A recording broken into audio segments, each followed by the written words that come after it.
Olá pessoal, tudo bem? Então, vamos falar hoje um pouquinho sobre entrevista online? Quais são as maiores dúvidas de vocês em relação a essa nova metodologia? Eu vou responder hoje dúvida de duas pessoas que me perguntaram. A primeira dúvida é como ser objetivo e claro na entrevista online. Então, respondendo essa dúvida, a dica principal para a gente se sair bem, né, conseguir ser objetivo e claro, é prestar atenção na pergunta do recrutador.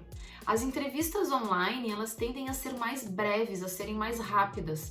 Inclusive, os recrutadores estão usando algumas ferramentas antes para antecipar um pouco informações antes da entrevista. Então, às vezes enviam algum formulário, alguma coisa para vocês preencherem.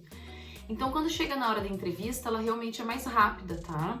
Ela não tem uma duração tão longa como se ela fosse presencial.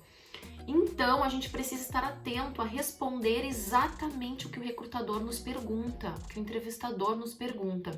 E aí a gente tem que tomar cuidado, porque às vezes a gente tende a desviar, né? O recrutador pergunta sobre a vida pessoal, quando a gente vê, a gente está falando da profissional. Então, tem que cuidar. Prestem atenção na pergunta e respondam o que eles estão perguntando. Essa é a primeira dica, tá? A segunda pergunta que eu recebi, a segunda dúvida, era referente aos pontos fracos. Como falar sobre os meus pontos fracos? Como falar sobre defeitos, né? Alguns entrevistadores perguntam o que eu devo falar.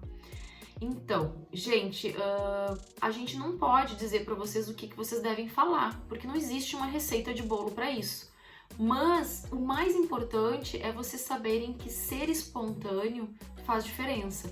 É importante ser espontâneo. A gente tem que saber falar da gente mesmo, saber falar das nossas fraquezas, até porque quando a gente tem consciência do que tem que ser melhorado no nosso perfil, já é meio caminho andado, já significa que a gente está num processo de evolução. Então não há problema nenhum em vocês citarem alguma fragilidade de vocês.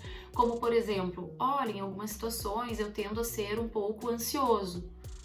Talvez o recrutador queira saber um pouquinho mais, né? Me conta um pouco mais sobre isso. Em quais situações que isso ocorre?